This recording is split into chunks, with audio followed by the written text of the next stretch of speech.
Hello friends, welcome back to our channel Darshini's world. అందరికీ happy Valentine's day. మీరు మీ Valentine's డేని ఎలా సెలబ్రేట్ చేసుకున్నారు, అసలు చేసుకుంటారా చేసుకోరా నాకు కమెంట్ సెక్షన్లో చెప్పేయండి. మా వ్యాలంటైన్స్ డే సెలబ్రేషన్స్ ఈ ఇయర్ ఇలా జరిగాయి అన్నమాట. ఇది మేము ప్లాన్ చేసుకొని కావాలని చేసుకుంది.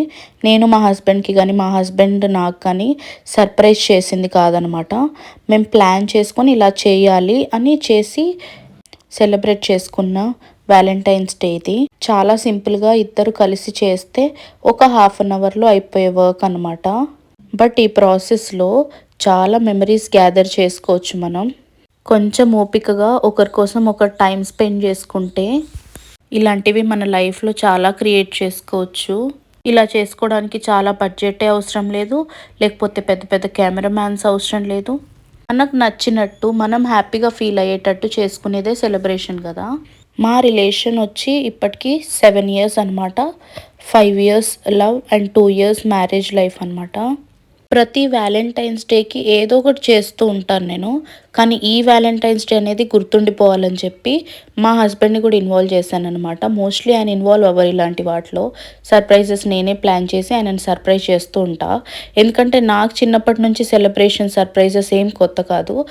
కానీ కానీ మా హస్బెండ్కి ఆ సెలబ్రేషన్ సర్ప్రైజ్ కల్చర్ అవేమీ అలవాట్లేదనమాట. సో నేను ఏ చిన్న మూమెంట్ని మిస్ చేయొద్దు, ఏ చిన్న సర్ప్రైజ్ని మిస్ చేయొద్దు అని చెప్పి ప్రతిదీ నేనే ప్లాన్ చేస్తూ ఉంటాను. కానీ ఈ వ్యాలంటైన్స్ డే మాకు మేమే గిఫ్ట్ చేసుకుంటున్నాం అనమాట. ప్రతిసారి ఇలా కుదరకపోవచ్చు, కానీ ఈసారి టైం ఉంది కాబట్టి కంపల్సరీ చేద్దామని ఇదంతా ప్లాన్ చేసాము. మా రిలేషన్ అంత ఈజీగా ఏమీ వర్కౌట్ అవ్వలేదు. చాలా స్ట్రగుల్స్ ఫేస్ చేసాం మేము, చాలా మాటలు పడ్డాము. కానీ ఎవరి హెల్ప్ లేకుండా మా మ్యారేజ్ లైఫ్ని ఇంత హ్యాపీగా లీడ్ చేస్తున్నాం అనమాట. ఒకరి మీద డిపెండ్ అవ్వద్దని మేము రిలేషన్లోకి వచ్చాకనే ఫిక్స్ అయిపోయాము. అప్పటి నుంచి మేము ఎవరి మీద డిపెండ్ అవ్వలేదు, ఎవరి హెల్ప్ తీసుకోవాలనుకోలేదనమాట. ఎస్, కొన్నిసార్లు మనం తెలుసో తెలియకో తప్పులు చేస్తూ ఉంటాము. తెలిసి చేసినా తెలియక చేసినా తప్పు తప్పే. కొన్ని తప్పులకు ప్రాయశ్చిత్తం ఉండదన్నమాట. అందుకే ఎవ్వరు చెడు కోరుకోకుండా కుళ్ళు కుతంత్రాలు వీటన్నిటికీ దూరంగా ఉండి అందరు బాగుండాలి అని కోరుకొని అందరు మంచి కోసం ఆలోచించుకుంటే చాలు అని నేను ఫీల్ అవుతూ ఉంటాను. నేను ఎప్పుడు అలానే చేస్తూ ఉంటాను. ఈరోజు మేము ఎర్న్ చేసిన ప్రతి రూపీ, ప్రతి వస్తువు అన్నీ మావే అన్నమాట. మేము ఎవరి దగ్గర డిపెండ్ అయి తీసుకోలేదు. ఆ రోజు మమ్మల్ని అన్నవాళ్ళు, తిట్టిన వాళ్ళు, ఈరోజు మమ్మల్ని అప్రిషియేట్ చేసే వాళ్ళు చాలామంది ఉన్నారు. అది మనం ప్రూవ్ చేసుకునే దాన్ని బట్టి ఉంటుంది. మేమేం అంత పర్ఫెక్ట్ కపుల్ కాదు. చాలా ఫైట్స్, రోజు గొడవ జరిగేది, రోజు బ్రేకప్ అయ్యేది మాకు. మ్యారేజ్ అవుతుందో లేదో అని అనుకునే వాళ్ళం. కానీ నేనైతే ఫిక్స్ అయిపోయి ఉన్నాను, మ్యారేజ్ చేసుకుంటే ఆయన్నే చేసుకోవాలని చెప్పి. ఇంకో 2 monthsలో మా మ్యారేజ్ అయ్యి 2 years అయిపోతుందన్నమాట. మేము రిలేషన్లో 5 years ఉన్నాము. రిలేషన్షిప్లో ఉన్నప్పుడు దూరం దూరంగా ఉంటాము, మ్యారేజ్ అయ్యాక కలిసి ఉంటాము. అసలు మేము ఇద్దరమైనా కలిసి ఉన్నది అని అప్పుడప్పుడు తిరిగి చూసుకుంటే నవ్వొస్తూ ఉంటుందన్నమాట. ఎన్ని గొడవలు పడతామో టామ్ అండ్ జెర్రీ లాగా అస్సలు పడదు మా ఇద్దరికి. కానీ అంతే లవ్ ఉంటుందన్నమాట, అంతే ట్రస్ట్ ఉంటుంది. నా దృష్టిలో లవ్ అంటే trusting each other, understanding each other and sharing and caring everything about each other. Third పర్సన్ని ఎవరిని ఇన్వాల్వ్ చేయొద్దు మన రిలేషన్షిప్లోకి. వాళ్ళు పేరెంట్స్ కావచ్చు, రిలేటివ్స్ కావచ్చు, సిబ్లింగ్స్ కావచ్చు, ఫ్రెండ్స్ కావచ్చు, ఎవరిని రానియొద్దు. ఎందుకంటే మా రిలేషన్లో నేను చూశానన్నమాట, అవతల వాళ్ళ ఫ్రెండ్స్ అయినా మా ఫ్రెండ్స్ అయినా అంటే రిలేషన్ డిస్టర్బ్ అవ్వాలనే చూస్తూ ఉంటారు మోస్ట్లీ. ఆ ఛాన్స్ మనం ఎవరికి ఇవ్వద్దు. రోజంతా కష్టపడి ఇంటికి వచ్చాక మెయిన్గా మనం చేయాల్సిన పని ఏంటంటే టాక్ టు ఈచ్ అదర్. మనకి మనం ఇచ్చుకునే క్వాలిటీ టైం చాలా ఇంపార్టెంట్. మేము ఎంత అలసిపోయి వచ్చినా ఒక హాఫ్ అన్ అవర్ అన్నీ పక్కన పెట్టేసి ఈరోజు ఎలా జరిగింది అని 100% మాట్లాడుకుంటాం అనమాట. ఆ టైం అనేది చాలా ఇంపార్టెంట్. అందరు బిజీగా ఉంటారు, but giving time to each other is most important thing. Fightings అనేవి మనకు చాలా మెమరీస్ని క్రియేట్ చేస్తాయి. ఫైట్ జరిగిన రోజు ఎంత ఇరిటేటింగ్ ఉంటుందో నెక్స్ట్ డే అదే ఫైట్ని తలుచుకుంటే అంత హ్యాపీగా అనిపిస్తుంది అనమాట. ఇక్కడ చూడండి, మా హస్బెండ్ నాకు రింగ్ తొడుగుతున్నాడు. ఆ రింగ్ ఆయన ఏం గిఫ్ట్ ఇవ్వలేదు, అది నా రింగే, జస్ట్ తొడిగాడంతే. మేము rose day, chocolate day, teddy day, propose day ఇవేం సెలబ్రేట్ చేసుకోము. బట్ వ్యాలంటైన్స్ డే ఏదో ఒకలాగా స్పెషల్గా చేయడానికి అయితే చూస్తూ ఉంటాను నేను. అది ఒక సెలబ్రేషనే కాకుండా క్రియేటింగ్ మెమరీస్.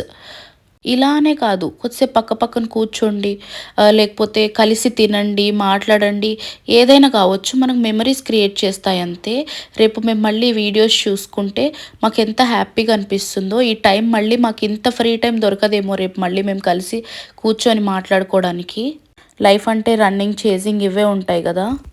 మా అమ్మ ఎప్పుడైతే నాకు దూరమైందో ఆ తర్వాత నాకు పరిచయం అయ్యాడనమాట. అందరూ అంటూ ఉండేవాళ్ళు, తల్లి లేని లోటు నీకు తెలియకుండా ఉండాలంటే నీకు ఒక మంచి హస్బెండ్ వచ్చినప్పుడే అది ఫుల్ఫిల్ అవుతుంది, లేకపోతే నీ కడుపున ఒకరు పుట్టినప్పుడే నీకు అర్థమవుతుందని.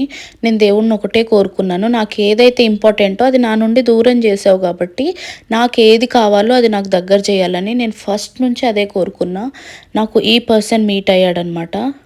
మా అమ్మ కంటే బాగా చూసుకుంటాడు. నిజంగా మా అమ్మున్న ఇంత బాగా చూసుకునేది అని నేను అనుకోవట్లేదు. మా డాడీ లాగా ప్రేమించేవాడు దొరకాలని అనుకున్నా, కానీ మా డాడీ కంటే ఎక్కువ ప్రేమ చూపిస్తాడు. చాలా బాగా చూసుకుంటాడనమాట, ఒక ప్రిన్సెస్ లాగా. అన్ని రిలేషన్స్ సేమ్ ఉండవు, అన్ని లవ్ స్టోరీస్ సక్సెస్ అవ్వాలని కూడా ఉండదు. అలానే నేను లవ్ రిలేషన్షిప్స్ని నేను తర్వాత ఎంకరేజ్ చేస్తానో లేదో నాకు తెలీదు. ఎందుకంటే నాకు దొరికిన పార్ట్నర్ రేపు నా పిల్లలకి దొరుకుతారో లేదో తెలీదు. అంతెందుకు నా బ్రదర్కైనా నేను సపోర్ట్ చేయడానికి చాలా ఆలోచిస్తుంటాను. నేను ఒక లవ్ మ్యారేజ్ చేసుకొని మా తమ్ముడిని అసలు లవ్ వైపు ఎంకరేజే చేయను. ఈ రోజు దాకా నేను మ్యారేజ్ చేసుకొని తప్పు చేశానన్న ఫీలింగ్ నాకు ఒక్కసారి కూడా రాలేదనమాట. ఈ లైఫ్ చూస్ చేసుకోకపోతే నాకు చాలా లగ్జరీ లైఫ్, ఏది కావాలంటే అది దొరికే లైఫ్ ఉండేదేమో. బట్ ఇంత ప్రేమగా చూసుకునే హస్బెండ్ అయితే అస్సలు దొరికేవాడు కాదు. నేను 100% ఆ ఛాలెంజ్ మా డాడీతో కూడా చేశాను. అది ఈరోజు మా హస్బెండ్ నిలబెట్టుకున్నాడు అనమాట. పనిలో పని మా హస్బెండ్తో ఒక మంచి డిన్నర్ డేట్ కూడా అయింది. నాకు నేను చేసింది కరెక్ట్, మీరు కూడా ఇలా చేస్తే హ్యాపీగా ఉంటారని నేను చెప్పట్లేదు, జస్ట్ నా లైఫ్ ఎక్స్పీరియన్స్ గురించి చెప్తున్నాను. రేపు ఎలా ఉంటుందో ఎవరికి తెలీదు, రేపు నా హస్బెండ్ ఎలా ఉంటాడో నేను ఎలా ఉంటానో అసలు తెలీదు. బట్ ఈ మూమెంట్ని మేము చాలా హ్యాపీగా ఎంజాయ్ చేస్తామన్నమాట. వేరే వాళ్ళని చూసి మేము నేర్చుకుంటూ ఉంటాం, అలా ఉండొద్దు ఇలా ఉండొద్దు అని చెప్పి. సో ఇది మా లైఫ్ అనమాట. ముందు ముందు ఇంకా మా వీడియోస్ ఫాలో అవుతూ ఉండండి, చాలా ఇంట్రెస్టింగ్గా ఉంటుంది. ఓకే మరి bye. Like, share and subscribe to our channel Darshini's world.